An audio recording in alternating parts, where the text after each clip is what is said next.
as I've been planning the podcast for the summer, I was looking at what podcasts were your favorites in the last year. And one rose to the top that I find to be very interesting that it is the one that rose to the top. And so we'll talk a little bit about that today. And I'm going to share that podcast with you again today. But we'll start with a little conversation about it. And we'll end with a little conversation about it because I do think it's interesting that it's the one that rose to the top. Are you curious? Then keep listening.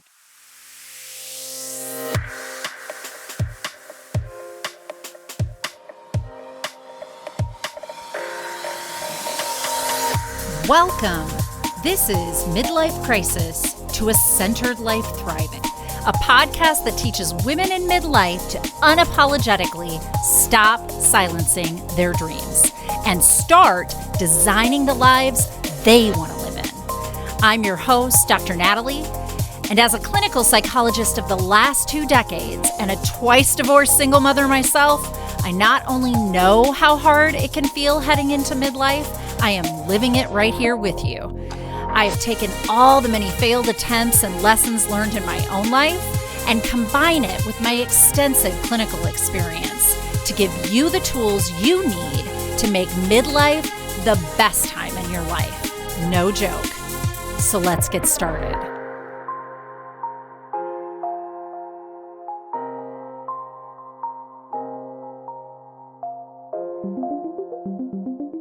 Are you on my mailing list yet? Because if you're not, you really should be. You want to join at learntoloveyourstory.com. If you scroll down, I'm giving away a freebie for you. Honestly, you know what it is? A free course. I sell online courses, but this is a course just for you, and it's about freeing yourself, letting go of what others' expectations and ideas are for you. You know, that nagging self-doubt in your head, it's usually fueled by your consideration of what others think of you over your consideration of what you think of you. And so I teach you in my video all about what is underlying that kind of self-doubt and how to get out of that conundrum. And I give you a workbook that goes with it that helps you to build the skill sets that you're going to need for that. So please make sure you're on my mailing list because at the least, you're going to get a free gift. And at the most, you're going to hear about all the things that we're doing on Midlife Crisis to a Centered Life Thriving and learntoloveyourstory.com. And you don't want to be missing out on any of the new things that'll be coming your way.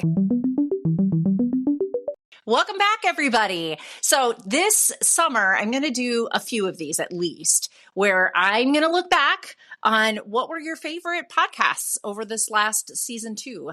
And I'll pick some from the season and we will pick apart why we think that those are your favorites and what I think that means about what it is that you really need to keep hearing, the messaging that really is important for you to know. So I'm looking at it here.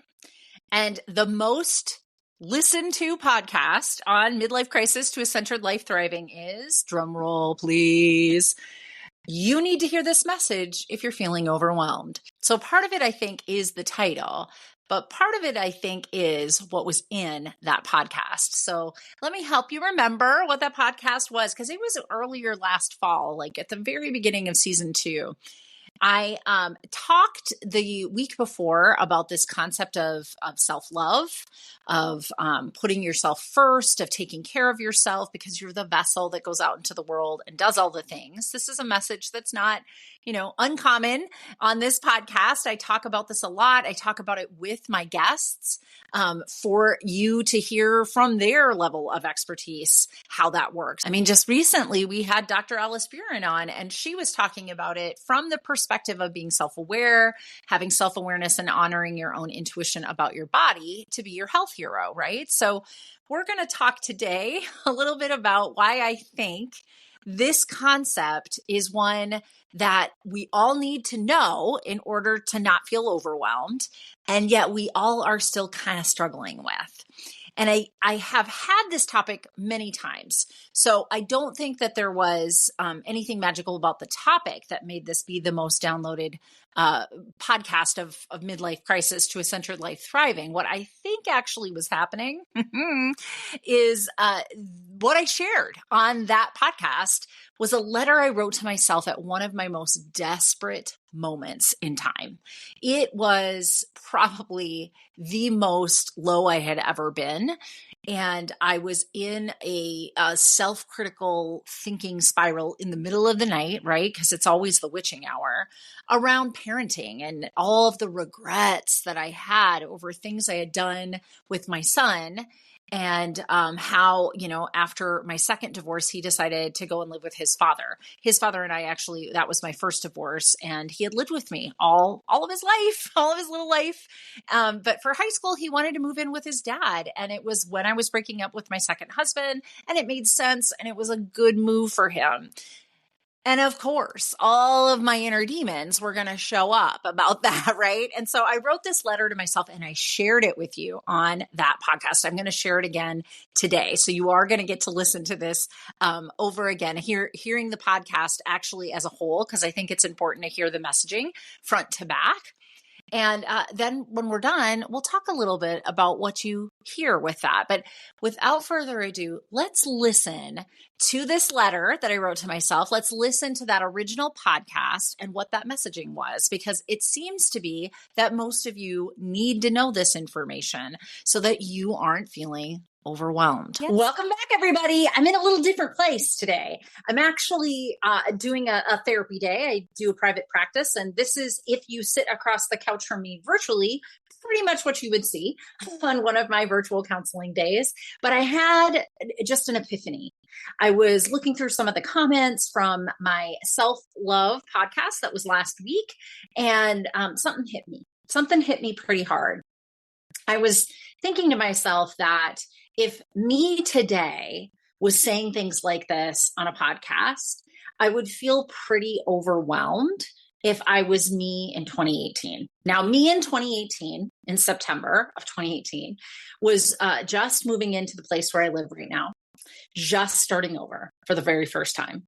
So 5 years' time is a lot of time. It's a lot of real estate between version of me today and version of me then.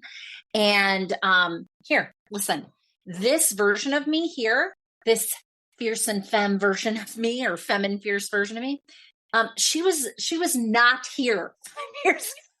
She was not here. She was a hot mess. And there was a lot that was happening in my life back then. And I made a bunch of decisions, to get myself started, but there needed to be some kind of line in the sand where I decided to self transform into the version of myself I wanted to be in a step-by-step process, instead of expecting myself that it was just going to be like a light switch. That's what really had to shift for me. I still was carrying a bunch of baggage with me from my past that told me that if I were going to make this new life of mine work, and I was in a hot mess of a time going through a divorce, making changes all around my life. But if I was going to make this work, I really was going to have to be a transformed person. I was going to have to love myself every single day, just like I was talking in last week's podcast. However, the idea of doing that when I was so mad at myself for some of the choices I had made just seemed insurmountable. To be honest, I really didn't like a lot of who I was back then. And so I thought, you know what? I had this epiphany. And so I'm sitting here in my therapy chair and my therapist hat is on. And I thought, God, what did the version of me back then really need to hear? And I bet there are listeners that need to hear this too. And some of you might be further along. You might be closer to hitting your centered stride. Good for you. I'm so excited to hear from you as well in our comments to this podcast. But I'm really inviting those of you that are kind of on the front end of this, that are interested in what I have to say, but just really don't think that it's real.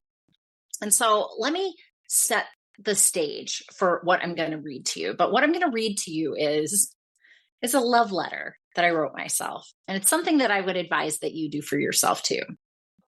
In this love letter to myself, I want you to see the context of this. I was having a lot of sleeping issues back then. If you are a woman in midlife, you can empathize. But if you're a woman in midlife going through a major life overhaul, lots and lots of stress, you empathize even more. So we already know that stress interferes with sleep. We already know that midlife hormones interfere with sleep. And the combination of that really leaves women. Man, if you have a night where you're exhausted enough to fall asleep, you'll probably wake up in sweat, right? Like you'll wake up with some sort of night sweat event. And so then you've woken yourself up again and it all starts over again. So even if you're exhausted enough to need the sleep, you're probably not going to get good all the way through sleep. And it was a pretty regular occurrence that somewhere in that witching hour, that 3 a.m. hour, I would be waking up. And I'd be having difficulty falling back asleep. And so one of those nights, kind of in this mindset where I was like, something needs to shift, something needs to give here. I wrote this love letter to myself. But let me back up a couple stages. Now, I've talked about these things before, so this is no new news if you've been listening to me for a while, but I just want to put this in context.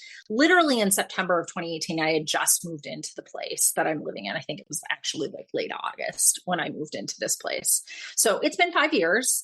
And this is my home office. So this is where I'm sitting, coming to you live. It's actually where I usually come to you live with my home office bookshelf behind me and the office suite office sign right behind me. So this is something that just really occurred when you think about 47 years. I'm almost 48 now. So when you think about that chunk of change of real estate, 5 years isn't a lot of time, but 5 years is a lot of real estate and a lot of time when you think about where I was and where I am today.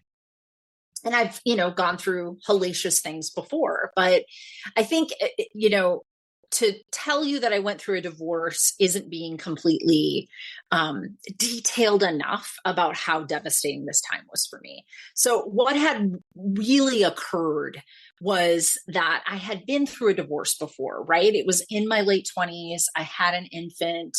I knew this, and I knew all of the pieces that go into it. Your whole life starts over. You're financially in ruin.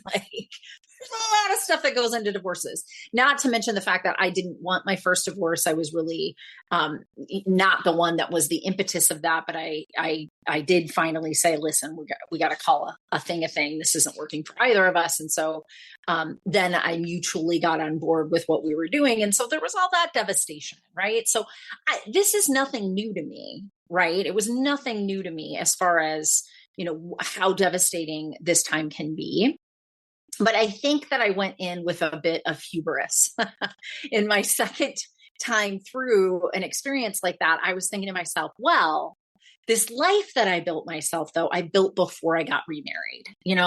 I had a community around me. I had friends around me. This partner of mine became friends with lots of those friends. But all of who and what I was and how I had established myself, really, I had created prior to even starting dating that partner. And then, subsequently, we were divorcing. And so I was like, okay, I got, I was a little cocky. I really did have some hubris. I really thought, well, I've got a lot of social support. I'm going to be okay. Yes, it's devastating. Yes, but I expect, and I know all these parts. And what kept flooding me in the middle of the night when I would wake up were my regrets. What would finally, the impetus that would wake me up was usually a dream about a memory that was really just devastating for me. So my brain was doing exactly what it should do. I'm a trauma therapist. I'm an EMDR therapist. If you want to learn a little bit more about trauma, I might be making another podcast, but I'll of course advertise that here once I get that started. But I do think that people are quite curious about this stuff. And so kind of naturally, Francine Shapiro, who created one of the most renowned trauma therapies, it's called EMDR, which is eye movement desensitization and reprocessing. That trauma therapy and her theory, her hypothesis was that during REM sleep, our brain is kind of trying to make sense of our lives essentially. And so it made sense to me as a psychologist. Yes, of course, these will be the dreams that I'm like, I wake up and then of course my sheets are soaked and I'm hot and I'm uncomfortable and I have to go to the bathroom because I'm a woman in life. And I had all that going on and I was like, I'm not going back to sleep. So I started writing. Some of my blogs kind of were little starters during that time, right? But on this particular night, I woke up and I remembered something that involved my kid, my oldest, who's now 20. And I had I was consumed in regret. And in this moment, what I thought to myself was, if I was a friend of mine, so I'm using one of my self-compassion strategies, right? If I was a friend of mine, what would I say to her, to this mother whose, son is now living with his father, and you're waking up in the middle of the night remembering some of the things that you didn't do well at all, like really kind of biffed it. And beating yourself up like, well, maybe that was part of why he didn't want to live with me after I divorced, or why, it's best for him not to live with me. I was using this just as part of that inner mean girl vileness that we can get into. And I stopped myself and I had enough of my, observer self, my mindfulness, to get down into the depths of my ocean and stay still and think, now, if I was my friend, what would I be saying to myself? Because it wouldn't be this gross crap that's flying out. It wasn't even of my mouth, but just going through my brain right now as I beat myself up. And I thought to myself, I really feel bad for her because I know her. And I know she wanted to be the very best mom she could have been. Like, I know that was probably one of the biggest, issues and considerations when she was dating. And I know it was one of the biggest considerations when she got married. And so there was no way that any of that, she was trying to do the best by this child, but she was doing it with what she knew how to do. And guess what? She made mistakes, because we do. Because that's what happens. And so if I know this mother version of me, and I know that she had no malintent in anything that she did, then beating her up in the middle of the night does not seem like the right thing to do. Just being compassionate and kind with her, that seems like the thing to do, right? And so, I just let myself flood with my emotion of it, but I kept like a mantra apologizing to myself, like, I'm so sorry you had to go through that. I'm so sorry that mothering had to happen in that context. I'm so sorry that you're holding all of this responsibility for all of your, decisions here, when really it wasn't 100% you. Like you did the best job you could. And I just over and over kept saying that to myself.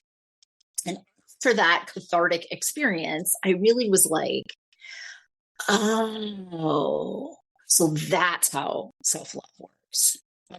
So this is how I'm going to have to show up. It's not like I just wake up one day and I love myself wholly and wonderfully and I fiercely protect her. Oh no, this is going to happen like 1 inch at a time in the trenches, and trenches are going to be witching hours at 3 a.m. when I wake up from a dream. My brain is trying to make sense of how I found myself here and the choices I made. And instead of participating in the old version of me that beats myself up and feels overwhelmed and is like, how am I ever going to get through this? And I'm going to just have to throw more work at it. And no, that I know where that goes. I've been doing that for 40 some years. I know exactly where that goes. It goes nowhere fast. It's not the place that I need to be.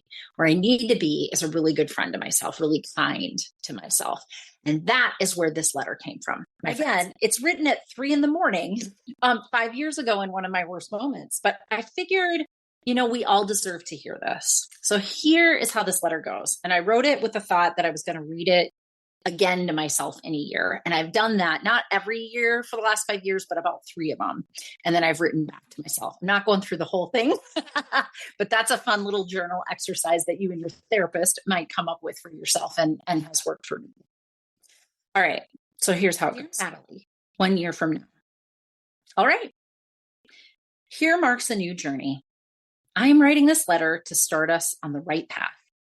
It won't be the easy path. Dear God, I hope this time next year it's a little less rocky than right this minute, but it will be the path that will give us what it is we deserve, what it is our babies deserve, and what it is that their babies deserve.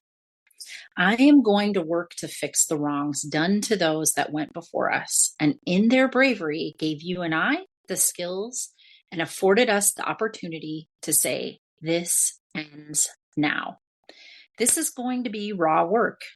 It's going to be dirty work. It's going to be honorable work. It's going to be blessed work. It's our sacred, holy work. So I've never written a letter to myself before, and forgive me if this is not completely understandable. Hopefully, I will get better over the years. And there will be years, the best years of our lives. They are all ahead of us. I promise you that. I think a good place to start is to tell you how much I love you, how wonderful I feel that I get to be this person. When I live in the embodiment of the woman of God that I am, well, I'm unstoppable. I have always known this. My fuel is driven by the spirit that interconnects us all, and my abilities increase with each new challenge. I am a superwoman. I am what God intended me to be. What is hard is that I don't live in the embodiment of that part of us much. And her strength has atrophied over the past 7 years. Forgive us for that. It's too burdensome to hold on to regret.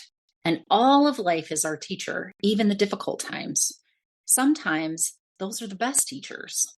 We are a marvelous group of women and girls, all balled up inside one bag of bones and skin and muscle. We have fought the good fight many times. We have had to survive battles we did not start, that were gifted to us at birth to try and solve. I adore each and every part of you, of us. I am not always happy with the way things have been handled. However, I value and honor all the efforts that have been forged on our behalf. What I am hoping that this letter can do for us is start to unify our efforts, ground us in where we've been, who we are, and where our journey is taking us. We must practice grace and love. We must respect even those among us that we are least proud of the actions of. We must never belittle one another or second guess why one has come to the battle and what they have done in order to help us survive. We will not allow ourselves to be the perpetrator of violence and destruction in our own life. We will not, and we will do the hard work of staying on alert for this internalized oppression and listen and believe one another in order to best protect you, us. Natalie. I love our intellectual side. She's genius and her confidence is burdened. We must lift her because she is wise beyond her years and will have good input into what we do. I also love the worker, the one who comes when everything has gone to shit and picks up the pieces because someone has to do it. It has to be done. I love the part of us that is childlike in her desire to be loved and want a safe place to be. We are her safe place, and we must help her to see this and believe it effortlessly. She was given a tall order, however. This wound runs deep. The wound of the little ones who were never good enough and always needed to earn the love of their father. This story is not just ours. I know for sure it was our mother Victoria's. But given its veracity, this wound has been around for centuries, I am sure. This is a wound of many, many, many foremothers. It is the wound that we see playing out in the media. It is a wound that only the little ones are given to bear. We are all here to help them, but they have to do the work. If our worker could fix it, I know she would have by now, because that girl is a beast. If our witty and sarcastic teenager could have fixed it, she would have. But her survival strategy was to deny to the self and disguise to the world. If our mother part could have swooped in and made it better, well, I don't even need to finish that sentence. I love you all. I love the angry side of us who feels so betrayed and so over all of us right now. She is sick of the repetitive nature of our battle, and I can empathize with that. Her tolerance is wearing thin, so she needs us to lift her up too. I do not know the way that we will take, any more than an acorn knows that it will become a grand piano someday. I just know that we will do it. I have faith in us and in the spirit that binds us. I know that we are more amazing than this world has ever seen or ever will see again. The days ahead, they will be tough and they will be wonderful at the same time. Our life is only just beginning. We are becoming aware of one another. We are starting to understand that when we work in isolation of one another, it is the story of internalized abuse to keep us from rising and devouring whatever comes in our way. And we are not going to let this story write our future.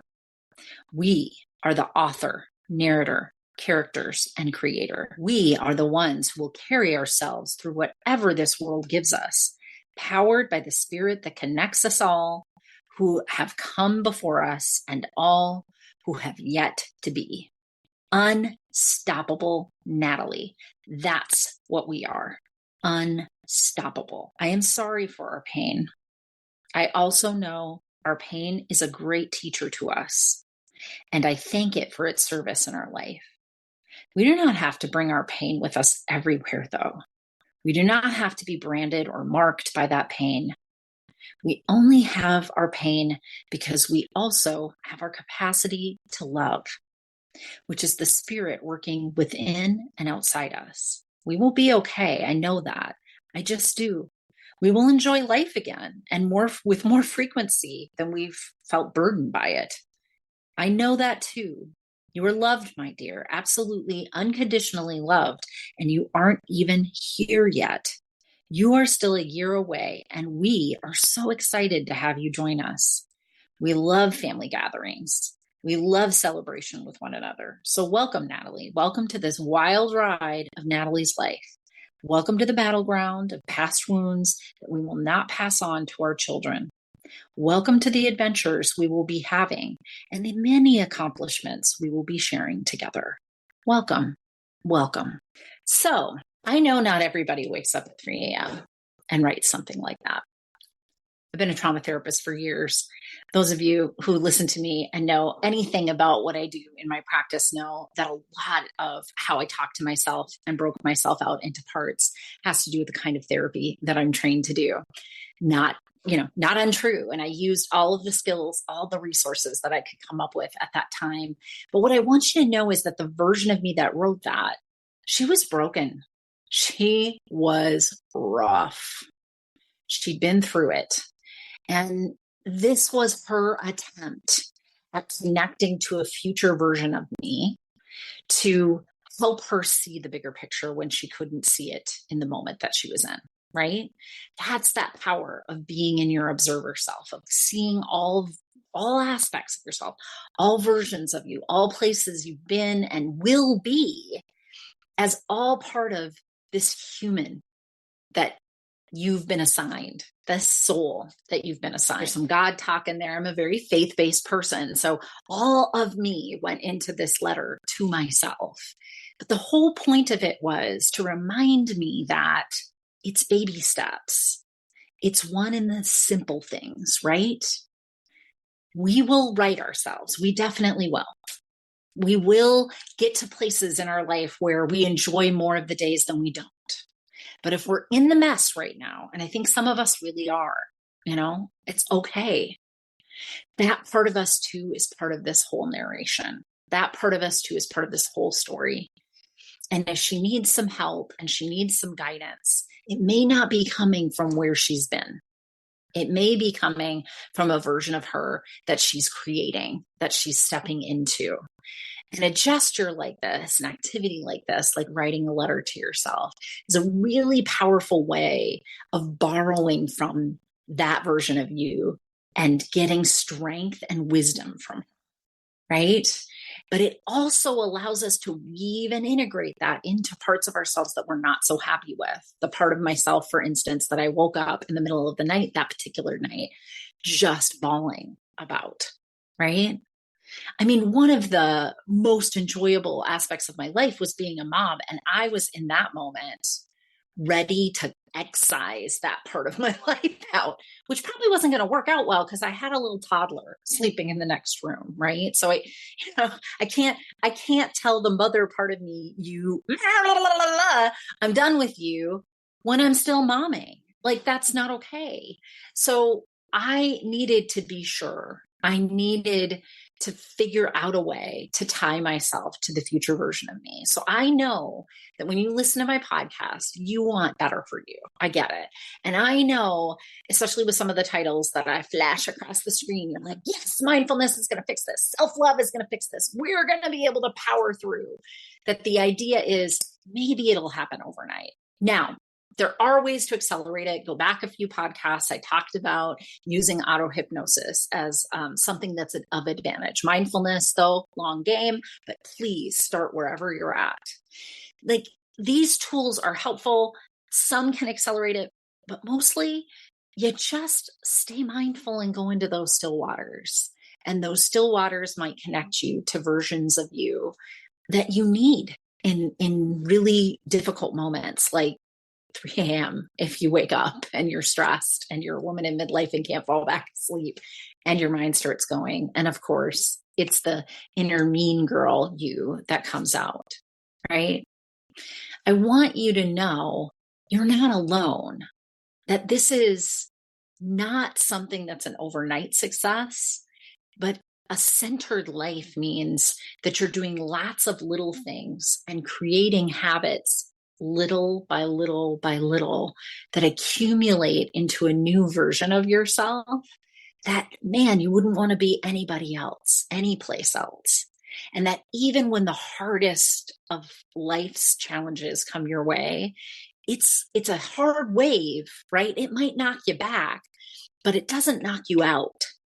It just gets your resolve going. You just get back up and no, I can pivot through this. I can pivot through anything.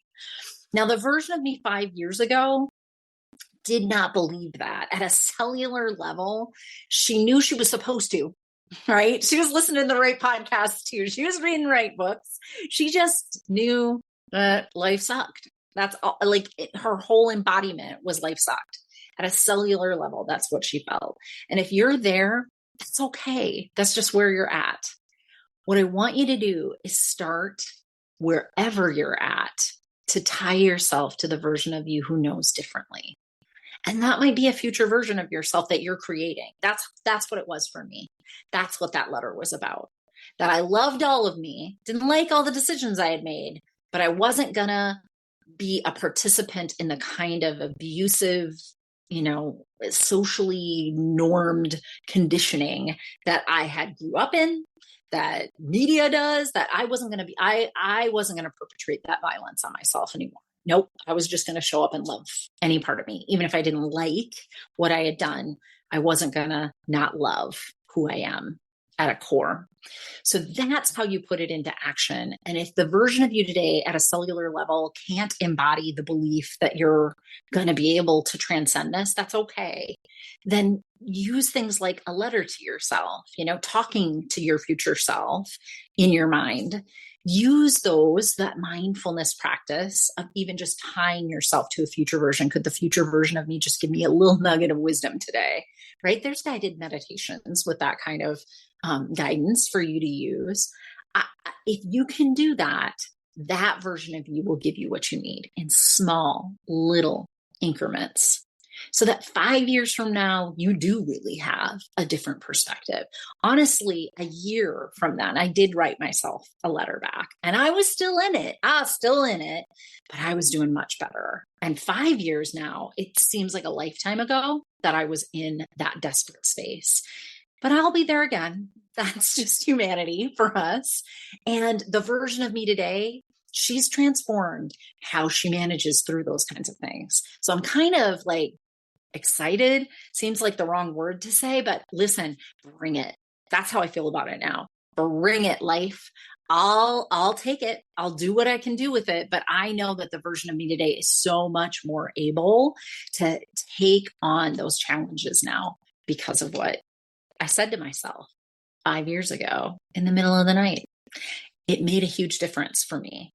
I hope it makes a huge difference for you, and that it helps you to see that learning to love your story is really how we get into our centered life thriving. Well, thank you for listening to that again. For my loyal listeners, I am sure that is not the first time that you have heard that message. And thank you, if you're new to the podcast, for hearing something that was really intimate. It was a letter I wrote to myself that I was going to, read in a year. It was an anchor I needed, was to be thinking about the future version of me that I was going to be happy to be living in, as a way to kind of hold space for being self-compassionate and forgiving to myself about these regrets that were keeping me up in the wee hours of the night. And, I hope that you heard all the pieces of how that worked for me, because that's what I really want to dig into today. I think this process of unexcavating all of your insides is a tough one, and showing up to it with compassion, even tougher. The concepts might be simple, but the effort is large and sometimes insurmountable. It feels overwhelming. I want you to do this letter for yourself, because it is an exercise that works really well in helping us start to do some of that excavation and do some of that hard work.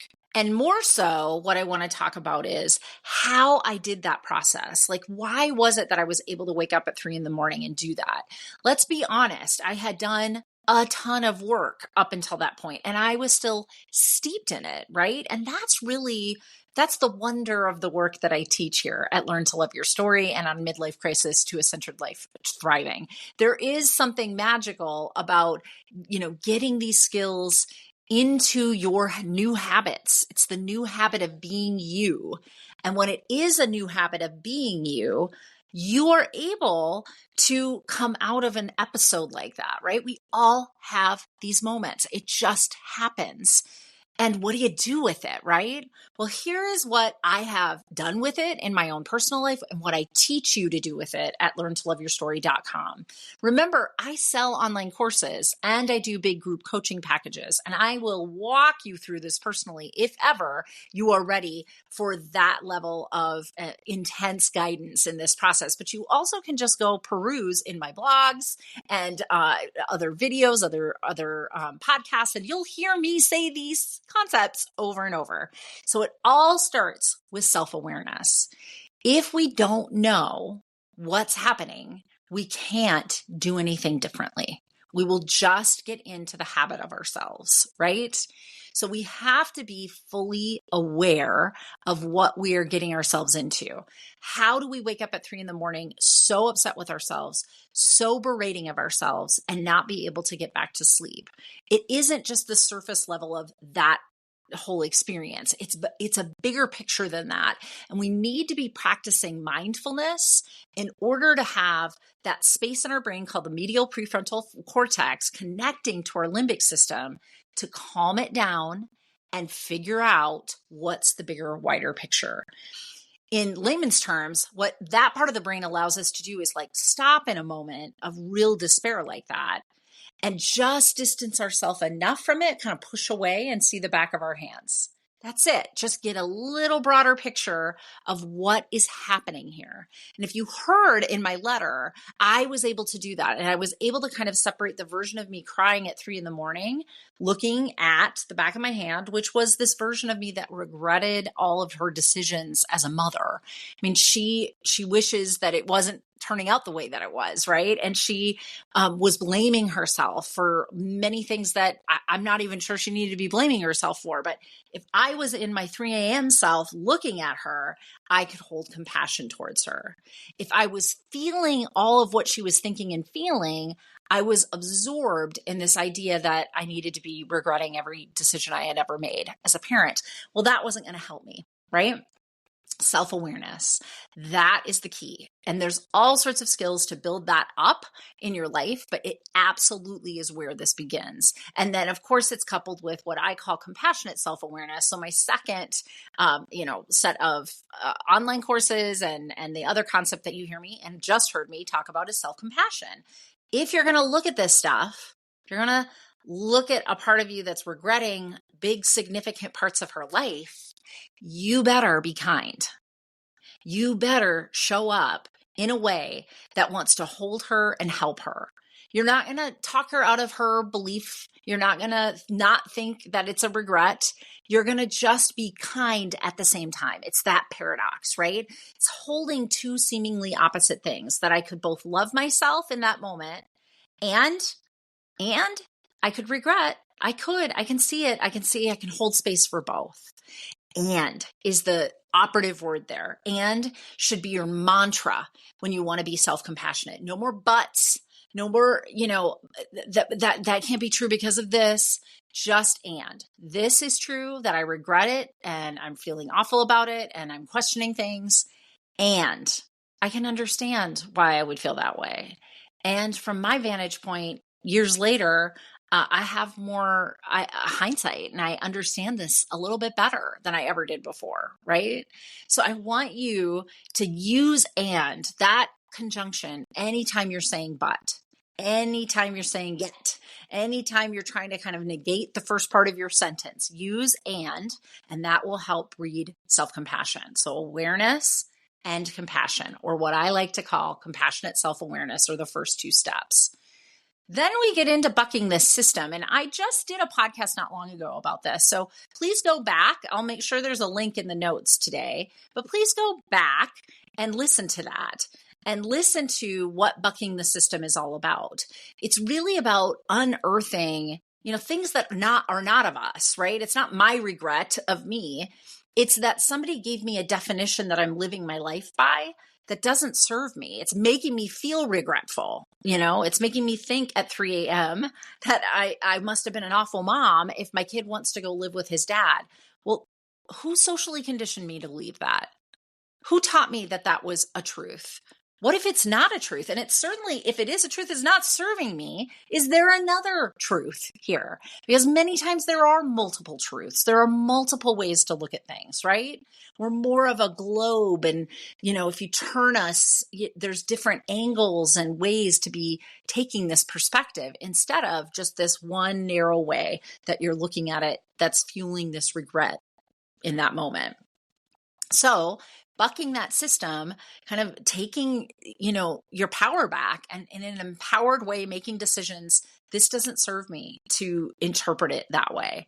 It serves me better to interpret it as I did the best I could with what I knew how to do all the way up until he was 15 years old. And at 15 years old, it was his best decision to move with his dad. And that didn't have anything to do with how good a mom I was or how wonderfully those first 15, 16 years went. Because, they start at age 0. So it really was 16 years of time, right?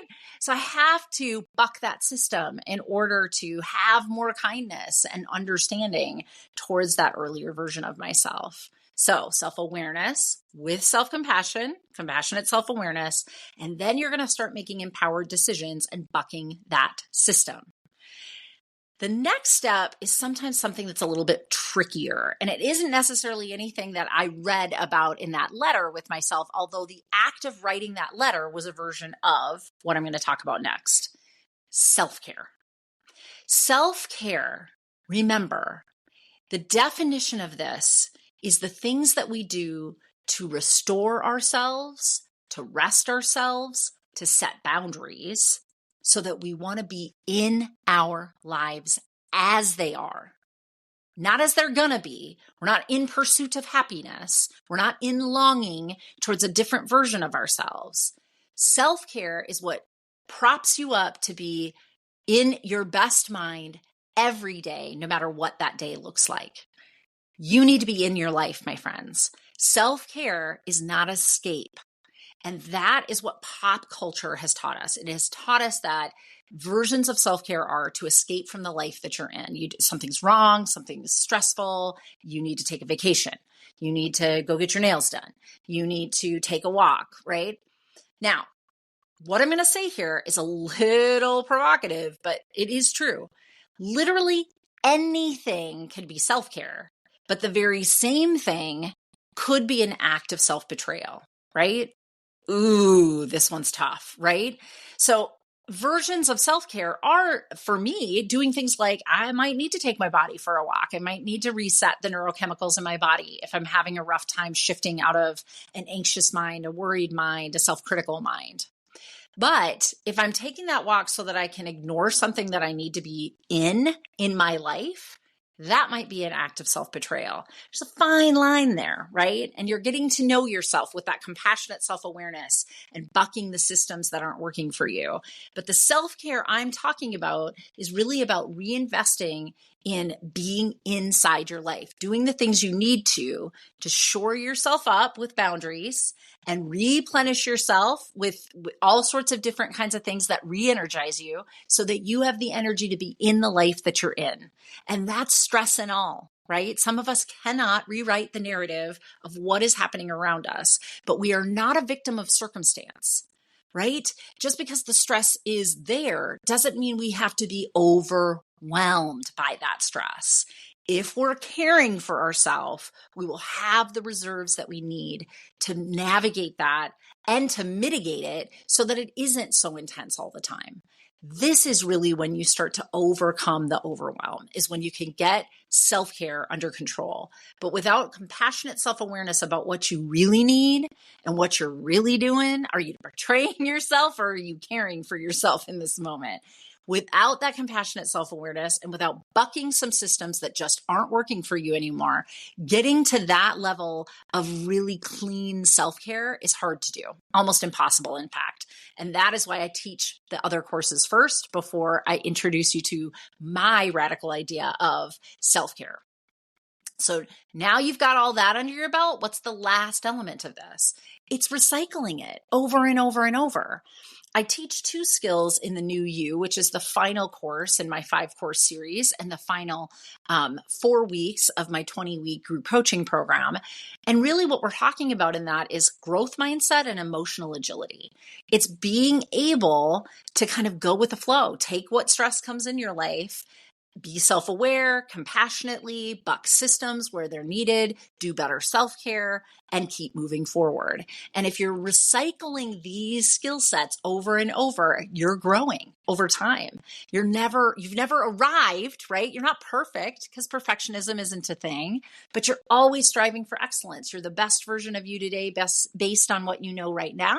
And you're going to be the best of you moving forward because you're always driving towards that excellence.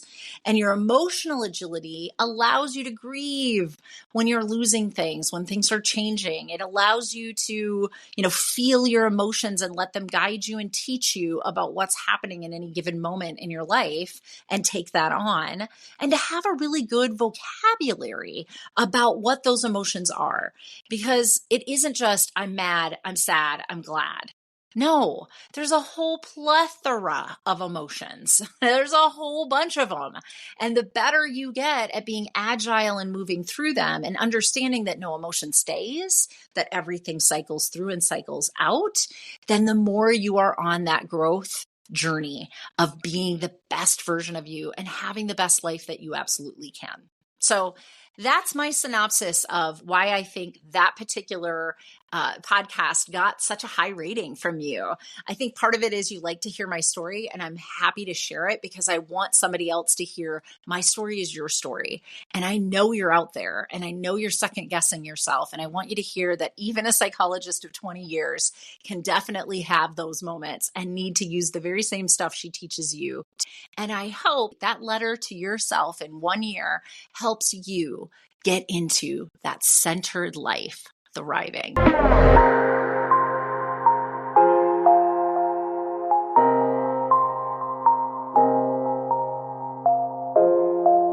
Because I am a licensed clinical psychologist in the state of Minnesota, I have to make sure at the end of each of these episodes that I give you the disclaimer that none of the material that I talk about in these podcasts is meant to replace any kind of therapy or formal medical or mental health treatment. And in fact, anything that I offer on my website, my coaching programs, any kind of psychoeducational materials that I release are not a replacement for that level of care.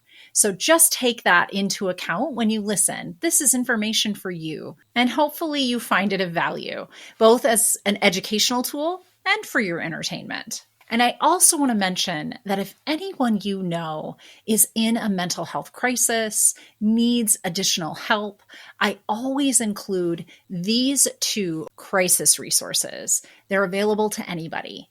Pick up the phone and dial 988 for the National Suicide Prevention Lifeline.